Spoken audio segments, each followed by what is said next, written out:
Welcome to the new sound of online radio. Welcome to the sound of Universal Broadcasting Network. 'Cause you make me feel like I've been locked out of heaven. A mix of today's hits and hard-to-find favorites, combined with the most entertaining and intriguing talk anywhere. This is your sound. This is the sound of Universal Broadcasting Network at UBNradio.com. Hello, everyone. This is your host, Kristie Reeves. Welcome to another episode of Rebel Hearts.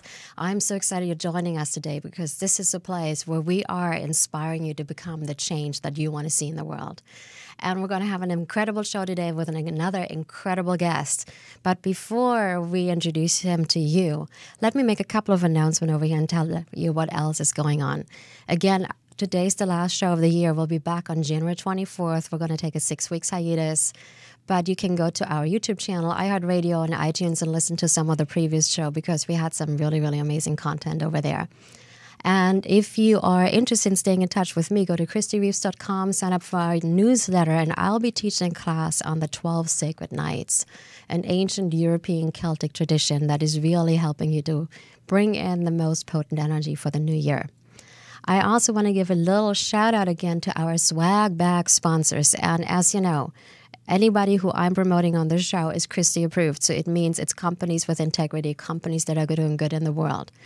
So, and some of the companies are actually offering discounts if you order their product. We have Sun Warrior, favorite protein powder, organic, non-GMO, sugar-free, and they're offering 15% off if you enter Warrior Save at sunwarrior.com.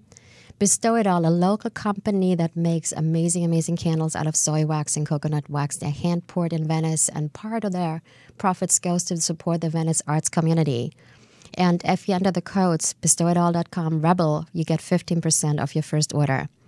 Our next company is Bottega Organica, again, one of our sponsors for the swag bag contest. And they're absolutely super clean.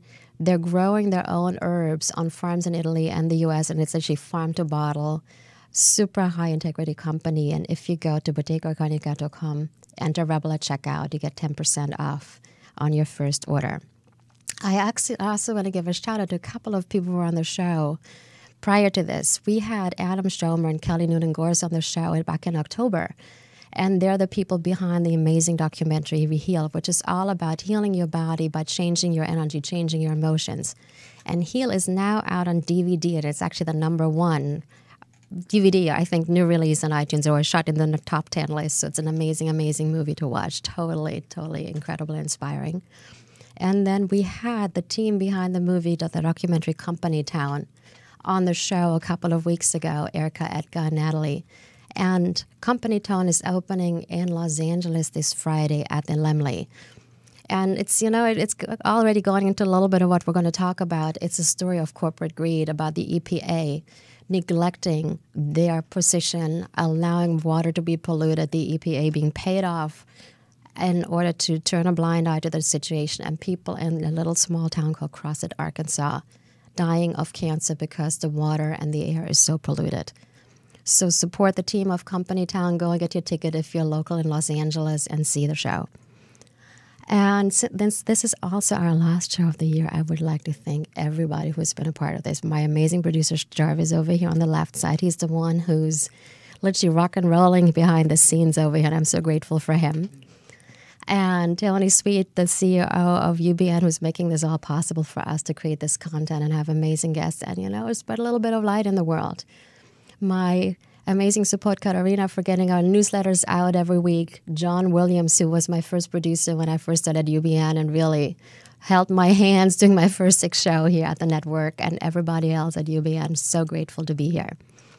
So let's get into today's show. And I actually want to start the show with a quote from Chief Seattle.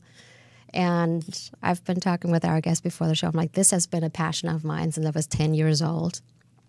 And I've been reading every single book I could get about the history of the First Nations and what was going on over here. And I think I had memorized the Chief Seattle speech when I was about 11 years old because it really touched my heart.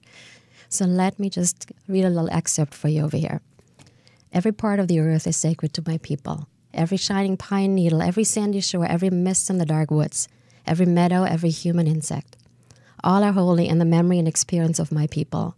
We know the sap which courses through the trees as we know the blood that courses through our veins. We are part of the earth, and it is part of us.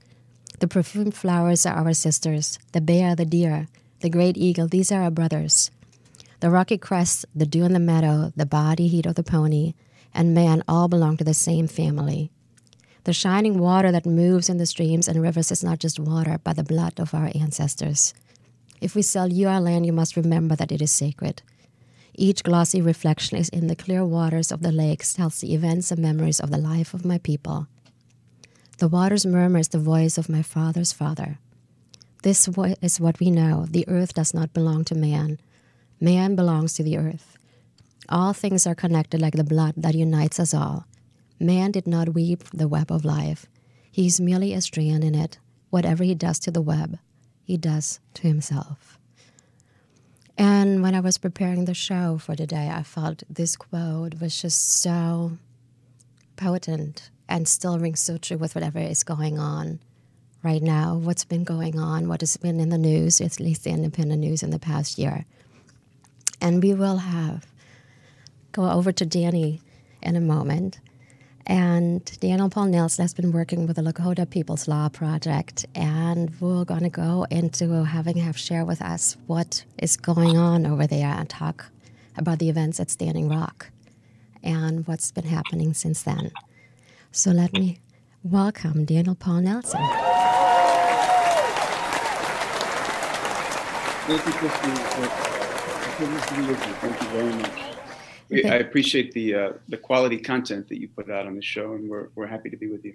Thank you so much. I'm so honored to have you on the show and to share whatever you're doing, because it's such important information. I think we need to stop turning a blind eye to what's been happening, not just over the recent year, but over centuries right now. Mm-hmm. And it's time to actually, return to the ancient teachings and regarding the earth as sacred and all people as sacred. And I feel like the work that you've been doing is such a big part of that movement and that awakening. Well, thank you for saying that. I mean, just building on something that you just said about the need to return to the ancient wisdom. Mm-hmm. There's something very potent and ironic about the fact that we, as a world civilization, have achieved as much wealth as we have. The United States is the richest country in the history of the world. And yet we need to be reminded by one of the most poor communities in our country, the First Nations community, the community of Standing Rock, which last time I checked was ranked, I think, 4th in the country among the poorest communities that we have, the poorest counties that we have. I think the average income there is something less than $16,000 a year. Wow. The average capita income. The fact that we need to be reminded of the need to take care of our earth by a community such as Standing Rock is very telling about the way that we've lost sight of the sacredness of life and the sacredness of our relationship to the earth. So it's a very philosophical and spiritual movement for me. Of course, you know that the Standing Rock campaign was a prayerful, nonviolent movement inspired by other civil disobedient nonviolent movements in the past, including those by Martin King and Gandhi. So this is it's a very important moment in our history to see prayerfulness and disciplined nonviolence coming to the fore as an important tool in combating what clearly is the most threatening thing that's ever occurred to the history of the human family, climate change, and of course the contamination of other important natural resources like water. Has reached a point now where it could be civilization threatening. Yeah. You probably know that something like 99% of scientists have affirmed the notion that human beings are having an effect on the climate. Most predictions are that if we don't radically alter the way that we're relating to the use of fossil fuels, we'll see something like a 6 degrees Celsius increase in our global mean temperature by the end of the century. And that literally would shift the growing zones. It would alter, of course, the different coastlines and encroach upon cities. Of course, the lion's share of human beings throughout the world live within a very small distance from the coastlines. So the mass migrations that would occur and the disruptions in crop cycles and those kinds of things, the onset of new disease because of those shifts in temperatures would be absolutely beyond what most people, I think, have really imagined.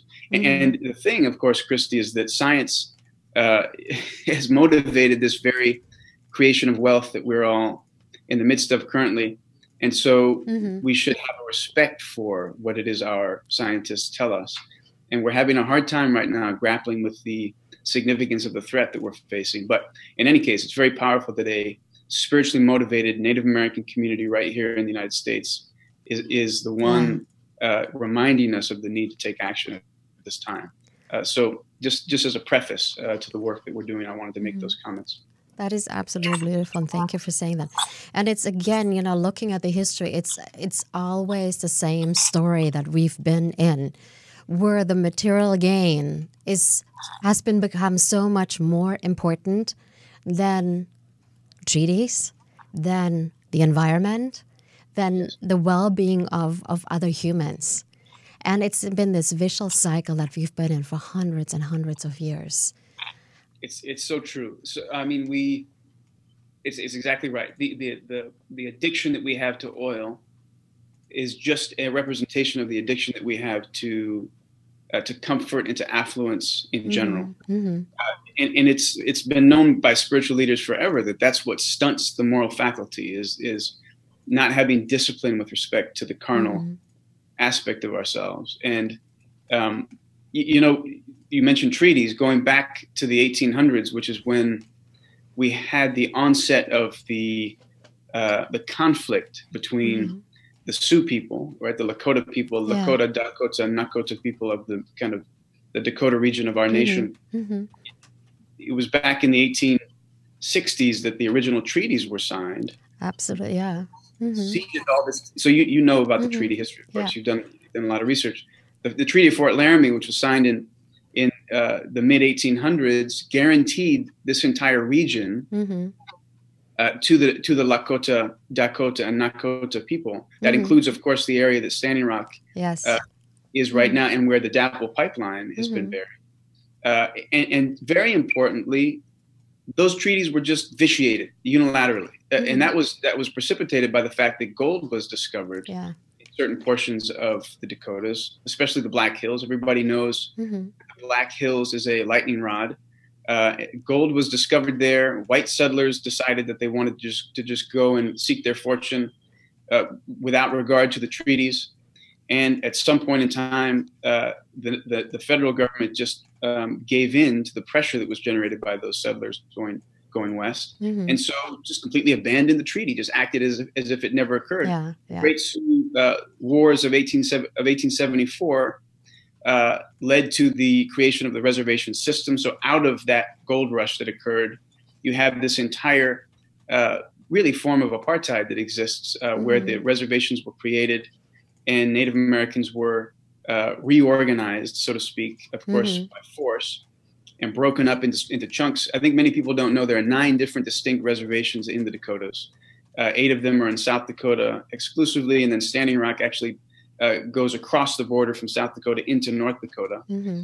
Ironically, the entire Standing Rock struggle took place in North Dakota, even though a very tiny percentage of the Lakota people actually live in North Dakota. Most of them are in South Dakota. But the point is that it was a thirst for gold that led to the vitiation of those treaties initially. And in the 1950s, the United States Supreme Court ruled that the overturning of that treaty by force during the Great Sioux Wars of 1874 was a completely unconstitutional act. Wow. It was a completely extra legal, or you could say illegal, thing for the United States government to do. And so this is a part of our defense right now. I mean, I can get in a bit now to the work that we're doing out in the Dakotas to defend water protectors.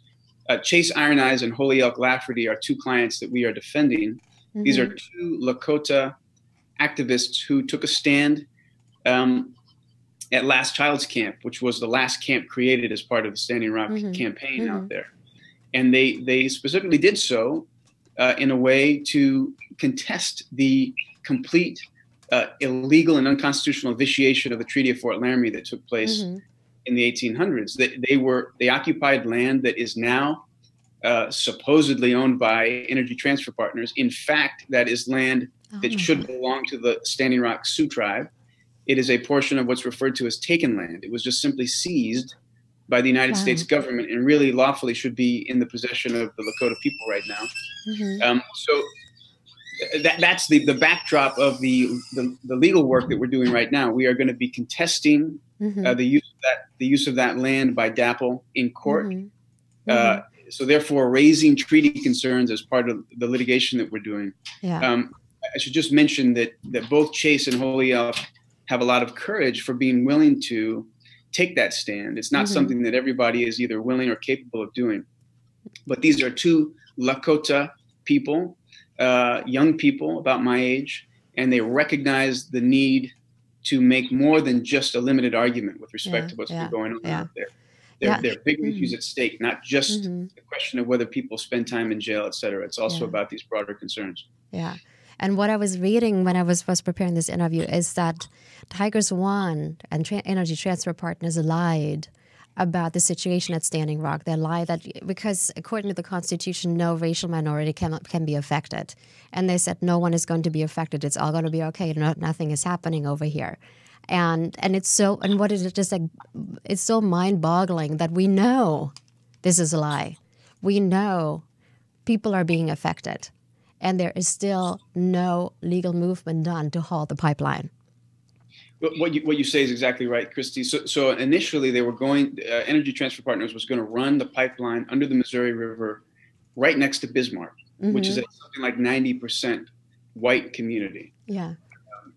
And there was, in fact, a backlash from the citizenry there. There were public comments made that led to them deciding to move that pipeline to a different location. What did they do? They moved it south about 1 hour, right on the edge of the Standing Rock Sioux Reservation. So you're absolutely right. There are laws that prohibit that kind of action, where there is a quite clear effort to relocate some kind of hazardous infrastructure to a minority community. Yeah. This is, of course, a pattern that's been used throughout the history of the United States, locating Superfund sites and various dangerous activities right in poor communities. I can give examples of other fossil fuel infrastructure that exists in places like Los Angeles, for example, where there are poor people being affected directly by it. This is just another example of that kind of activity. And it's an ongoing, so we even saw in Company Town, it's a mainly African-American community over there in Crossett, Arkansas. And people, again, going in, the Koch brothers going in and putting their wastewater into that river in communities of minorities. So it's, again, that repeating theme of not honoring anyone. In a sense, it shouldn't surprise us given the history of overt racism in our country. Yeah. And the fact that the Dakotas are extraordinarily racially tense environments where you have, pockets of extremely, we can make it political for the moment. I mean, extremely democratic zones with the reservations. I think Pine Ridge was the most democratically voting precinct in the country at one point in recent history, and it's surrounded by these areas of extraordinarily conservative. So you have this tension playing out. But in any case, this fact of racism is very real.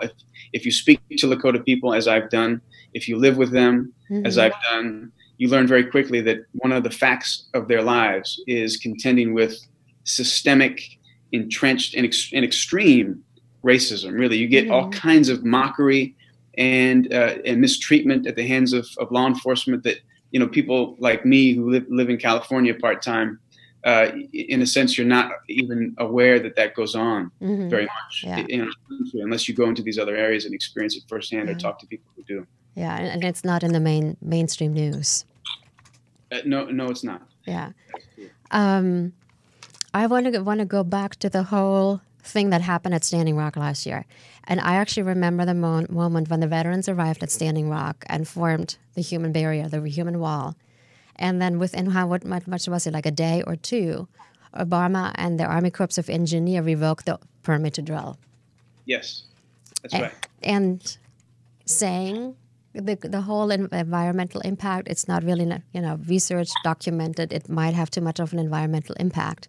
Right. And 4 days after the new president went into office, we started drilling again.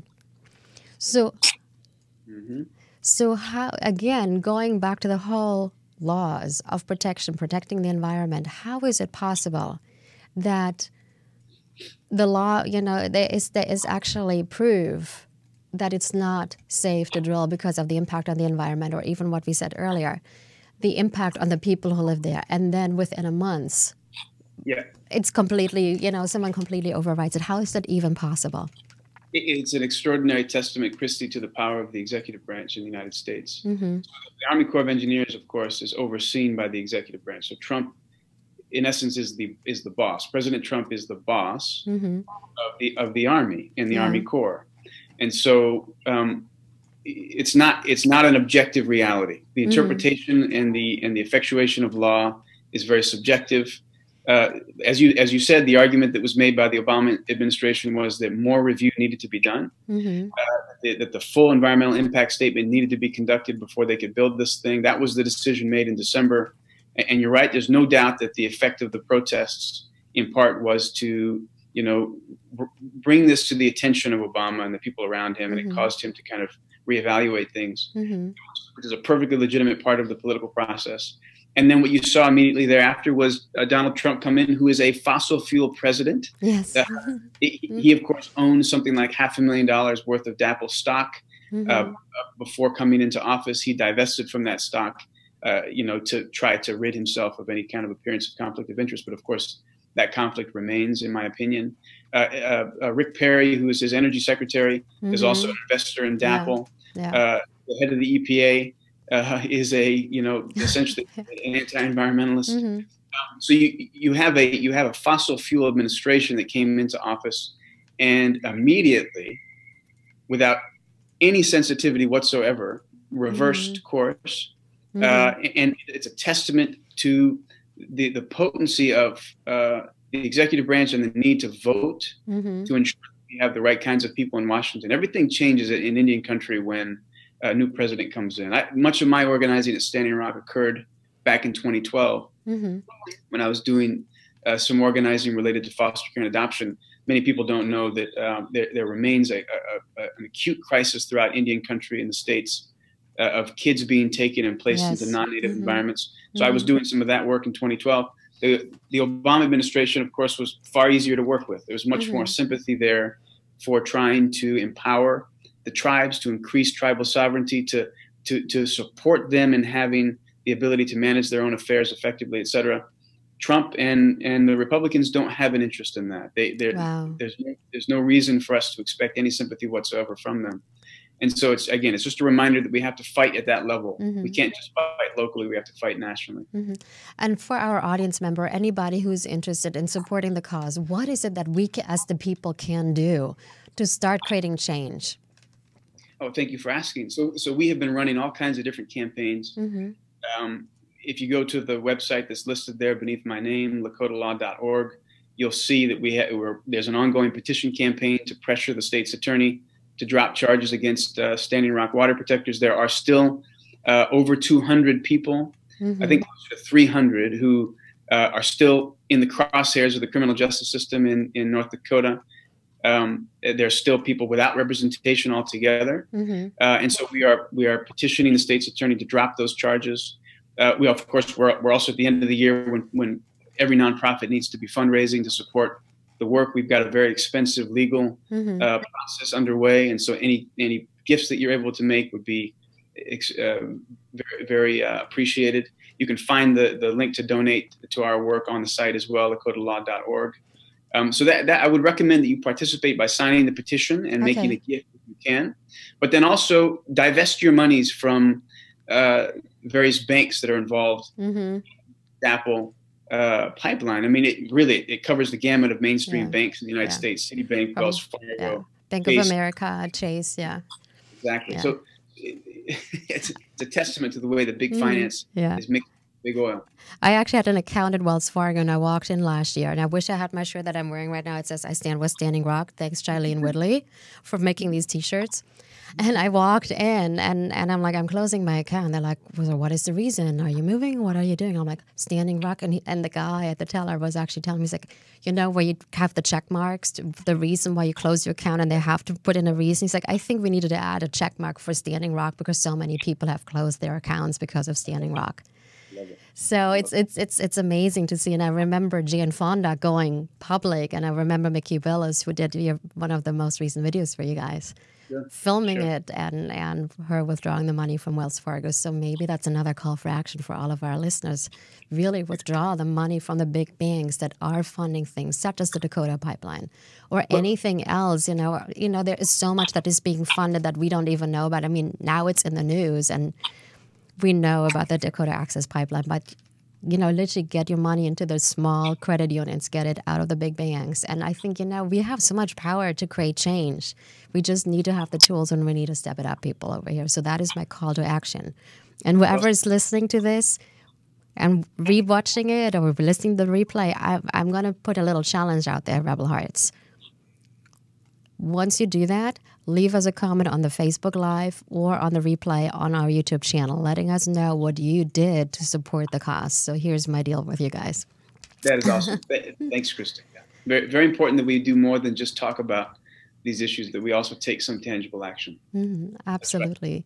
Absolutely. I want to go a little bit more into what's been happening since the camp kind of was dispersed at Standing Rock and the different lawsuits that have been going on, because I've been following Chase Iron Eye and what's been happening with him. And what I'm seeing is it's again kind of what is happening with Chase. It's the peaceful water protectors who are being sued for what they did. Yeah. So tell me a little bit more about some of the other people you're representing or working with or have reached out to you who are currently facing criminal charges because of being water protectors at Standing Rock. Yes. Well, so we're defending Chase. Chase is a close friend of mine, and he was the former congressional candidate from North Dakota on the Democratic ticket, ran in 2016. For those of the listeners who don't know who he is, he's a very capable, charismatic, ethical individual who is it's a classic example of the way that some of the most important leaders always end up in the crosshairs when you have a movement of the kind of import that Standing Rock has. He's a very significant person, and he's looking at the potential of somewhere between 5 and 6 years in prison. Wow. Because of his having participated in creating this camp, Last Child's Camp, towards the end of the campaign last year. And what are the exact charges again? Would you tell our listeners? Yeah, he's facing criminal trespass and incitement of riot charges. Okay. The incitement of riot charge is the felony, and that's the one that carries a significant amount of potential jail time. But it's absolutely absurd for a spiritual political leader like Chase, who literally ran for Congress last year, to be looking at potential jail time for standing up for clean water on land that should belong to his tribe after that land was seized unconstitutionally, as demonstrated by the Supreme Court. Anyway, the litany of absurdities is hard to even wrap your mind around. Yeah, trespassing, being charged for trespassing on your own land. It's just blowing my mind. It is mind-blowing. There's no question about it. Now, so you asked about other people, though. Yeah. Holy Elk Lafferty is another very brave Lakota woman whom we're representing as well. She's not facing felony charges, but she was part of the Last Child's Camp stand as well. And she's a very articulate, very spiritual young woman who is also facing potential criminal consequence. She's a mother, and so her daughter's life is at stake as well. So she's very brave, and we're defending her using the same defense that Chase is using, which again I mentioned earlier is a more robust, kind of risky defense. It's a defense that does more than just attempt to get people off, but also put certain issues forward, because that's of course what the courts can do. They can be a way of educating the public and also changing the law. So she's there right now. But then also I should give a shout out to the Water Protector Legal Collective, which is a very fantastic group of volunteer attorneys. They have been handling the bulk of the legal defense work out at Standing Rock. They have defended hundreds of people. Okay. And they will defend people, large groups of people at a time. They kind of move people through the system as quickly as they can. They post bail. They do the basic criminal defense work for many people. So in any case, it's us and also they who are kind of out there doing the work. We've got a much more kind of mile deep, inch wide approach because we have a strategic interest in some of these broader, more challenging issues. And of course, we don't expect every attorney to be approaching things in that way. But it's a good, sympathetic relationship, in my opinion, among the different attorneys that are operating out there. So that, I think, as I mentioned, about 300 people still face charges. Wow. About 100 of them don't have any representation at all because there's still more funding needed to ensure that everybody is able to get the representation that they need. And so, that's an ongoing issue. So hopefully your listeners will be attuned to that. Yeah. And I was also reading that a bunch of people are facing criminal charges because they were filming and spreading the information of what was happening at Standing Rock. That may very well be true. I'm not as familiar with what the various media entities are doing with in terms of in criminal content. I hadn't heard that, but that wouldn't surprise me. Yeah. And it was interesting. I was watching the movie Awake by Josh Fox in preparation for this interview. And again, what we were talking about, trespassing on your own land, and he had this scene that was just, oh my gosh, my heart was just cringing, where it showed Turtle Hill, where the Lakota ancestors are buried, and people not being allowed to go to the sacred burial grounds, being shut down with water cannons, being wire fence being placed around that sacred land. And it was so heart-wrenching to see the disrespect, the disconnection, the injustice that was happening. So, for all of our listeners, it might also be an amazing thing to watch Awake and go deeper and actually get some of the visuals of what was going on over there. Good recommendation. Yeah, absolutely. Kristie, I should highlight that we are basically 1 year out from the Backwater Bridge incident. Last year, November 20th, night of the water cannons. And it's when they used the concussion grenades and the rubber bullets. And there were people who were injured. Sophia Wolanski, for example, lost most of the soft tissue in her forearm and remains disabled as a consequence of that injury. The starkness of the imagery that came out of Standing Rock is history making. It's a history making event. It's only once in a while that something happens this important.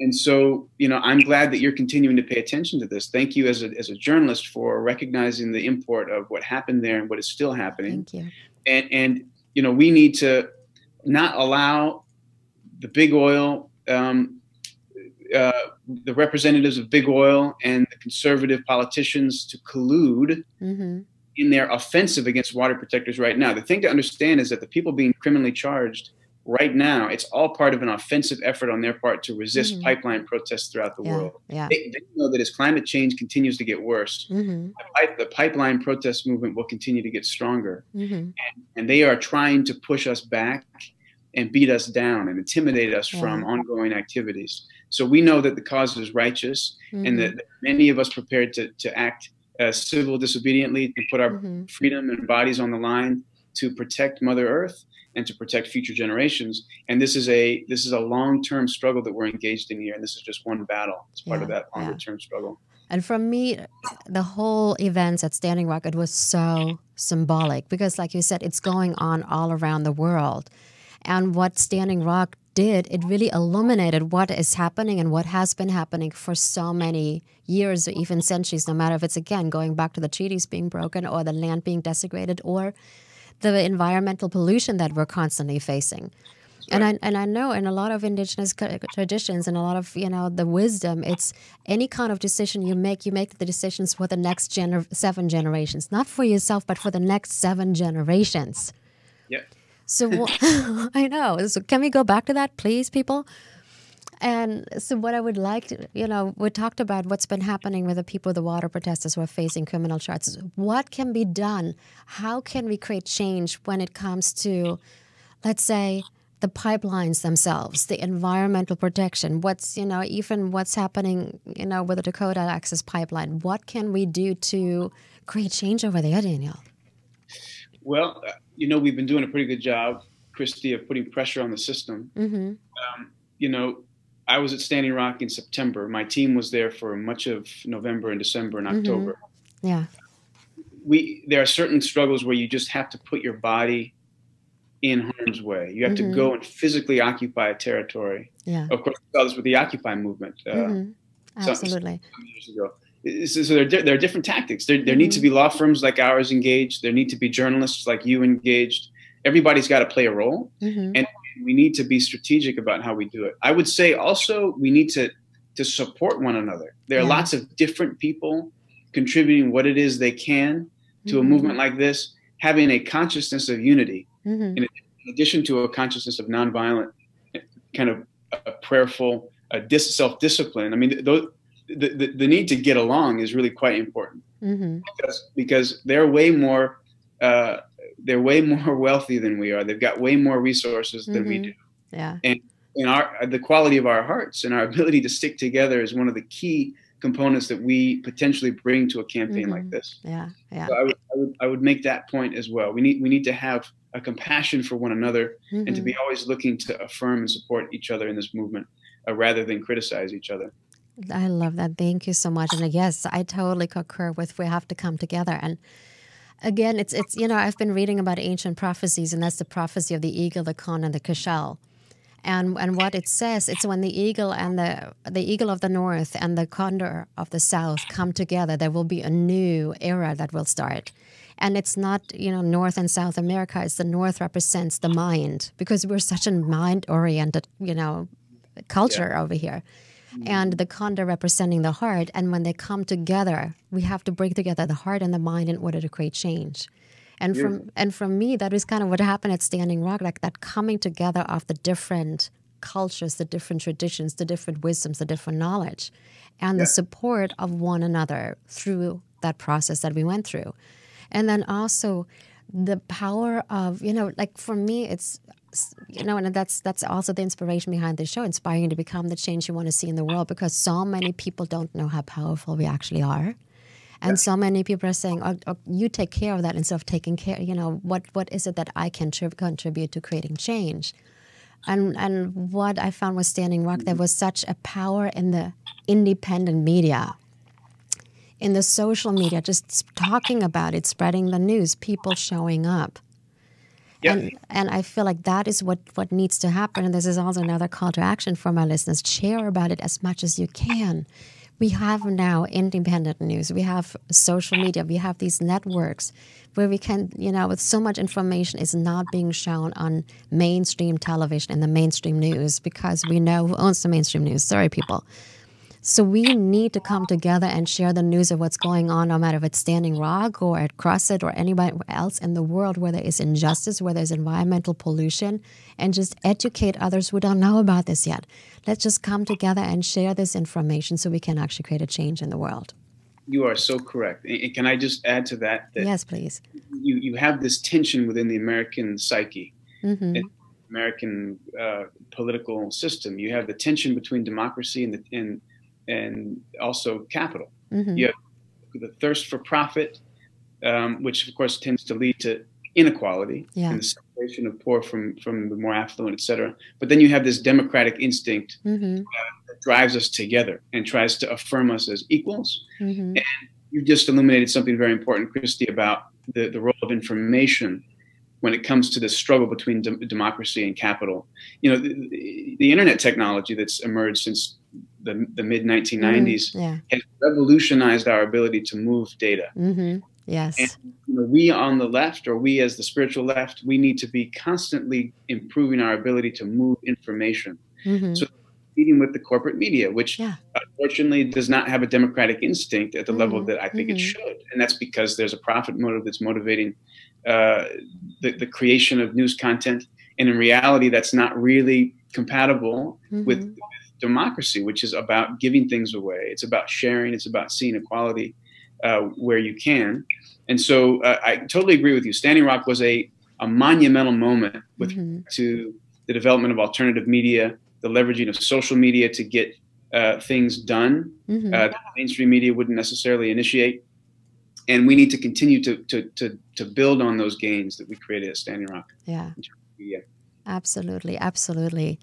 And again, for me, it's just like the beauty of people stepping up and people showing up. It was just mind blowing and incredible. No doubt about it. It was huge, totally unexpected. Yeah. As I mentioned, I lived at Standing Rock in 2012. Many of the people that I worked with, people like Phyllis Young, people like Mike Faith, who is the current tribal chairman at Standing Rock. He replaced Dave Archambault. Of course, people like Chase Iron Eyes. These are all folks that I worked with out there. And to suddenly see the entire world communicating with this individual tribe, this community of Native people, was absolutely mind-blowing to me to kind of watch that transformation. But it just goes to show there's a latent sympathy throughout the world for First Nations peoples. Yes. And whereas you can have in a given year, you can have all resources flowing into these communities, the next year suddenly something like this can happen where you suddenly have an immense amount of attention being paid. And so that kind of polarization or that radical potential is something to be aware of and work to support Native communities. Yeah, yeah. And I also want to bring another spiritual aspect into what you're talking about.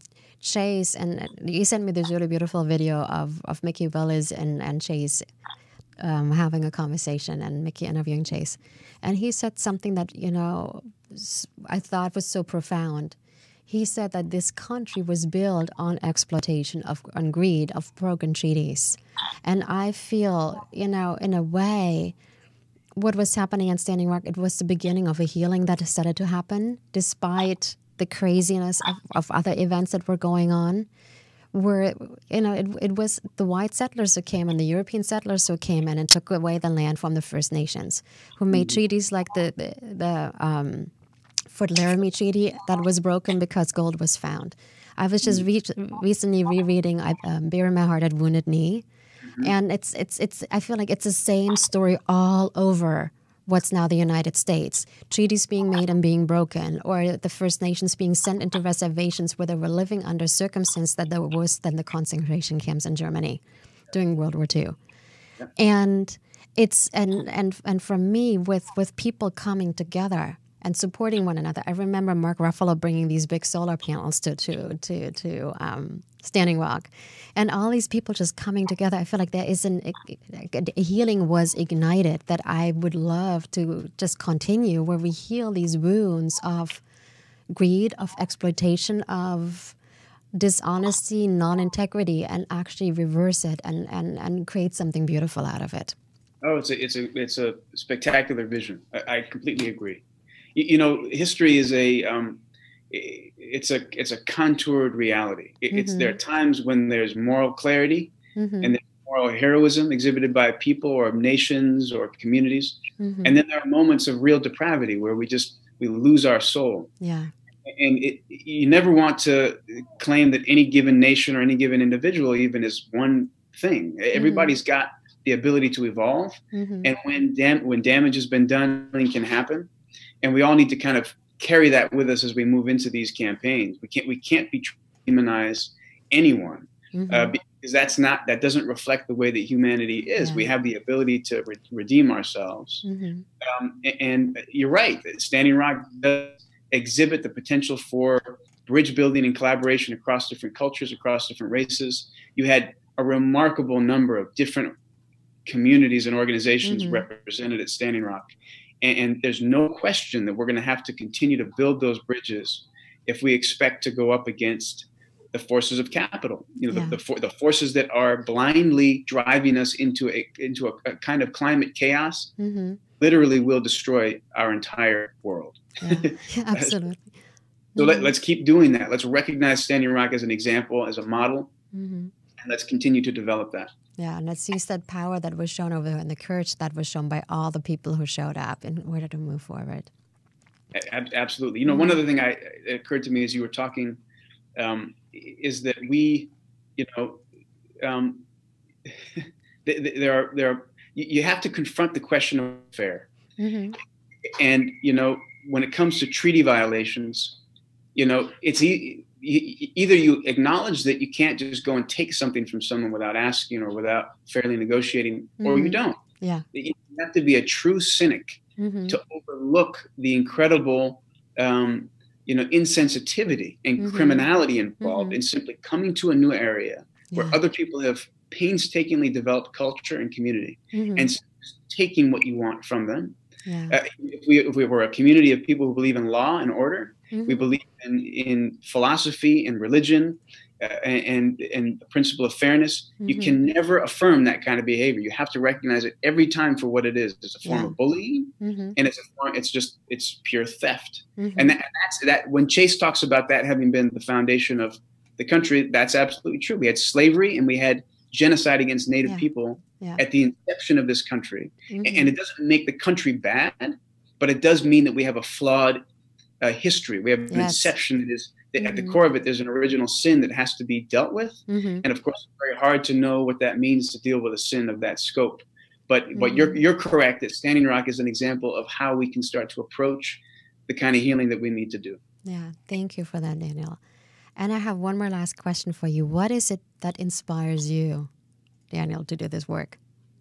Oh, well, thank you for asking that question, Kristie. I think about that a lot. For me, there are many ways that you can be inspired to work on Native rights, to improve Native sovereignty, and to defend treaty rights and all of this. For me, I have to say a lot of it has been simply that these people are the poorest people in the country, literally poorest people in the country. When I was living at Standing Rock, I saw poverty that I had never encountered before in my life. And to think that we have achieved such incredible wealth, but have failed to recognize just how morally problematic it is for the people who occupied this land before Europeans came to be living in that kind of poverty right now in 2017. I know. Is a complete and total shock to the system, assuming that you have a moral kind of faculty and instrument. And I think part of what happens for many Americans is they just don't pay attention to it, not aware of it. And so to drive that into the consciousness of people so that they have the obligation to confront the disparity that exists and the kind of moral disaster that is the current relationship between, the American nation and its First Nation people. It is a disaster. It is a moral failing that requires much more attention. That's to me what motivates me more than anything else. I found myself among the poorest people in the nation, and my attention is always going to go to people who are suffering in that way. Amazing. Thank you for all the work that you are doing. Oh, you're welcome. It's a privilege. It's just incredible. Actually, before we wrap up over here, I would love to show like a 20-second clip. Do we have that Facebook video? Because I feel like it's a great way to finish with that short scene of how the veterans came in and they asked for forgiveness. And for me, when I saw that video, I think I bawled my eyes out because I'm like, wow. Kind of what we talked about, the healing that needs to start happening because of the history of the past. We fought you. We took your land. We signed treaties that we broke. And we have come to say that we are sorry. We are at your service. And we thank you for your forgiveness.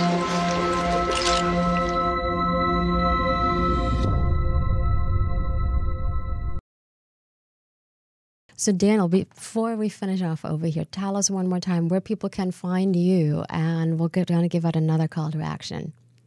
Thank you, Kristie. So lakotalaw.org is the website where you can go and sign our petition. You can make donations to support our legal defense of Chase Iron Eyes and Holyoke Lafferty.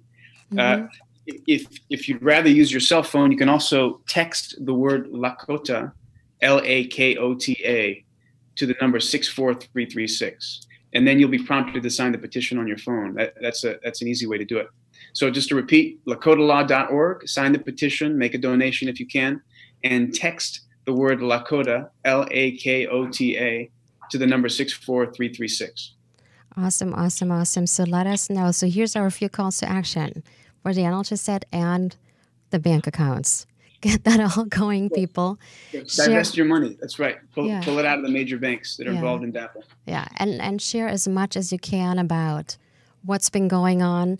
I know you also have a newsletter that people can subscribe to through the website, so they're going to be updated about everything that you're doing and updated on the lawsuits and everything, any kind of petitions that are happening and updates on the petitions. So, sign up for their email to stay in touch. And here we go. I just want to say again one more time, thank you so much for being on today's show. Thank you for all this amazing and incredible and powerful work that you're doing, that the Lakota People's Law Project is doing. Thank you for everyone who is part of your organization, who's really here making a difference, standing up for the truth, standing up for the rights. And I hope our audience is as inspired as I am and taking action. Really, people, we have the power to create change, like Daniel said, by coming together and holding one's hand and spreading the news and really stepping into our power. So again, we are the ones we've been waiting for. Let's actually change the world. Thank you so much, Daniel, for being on the show today. So much gratitude to you.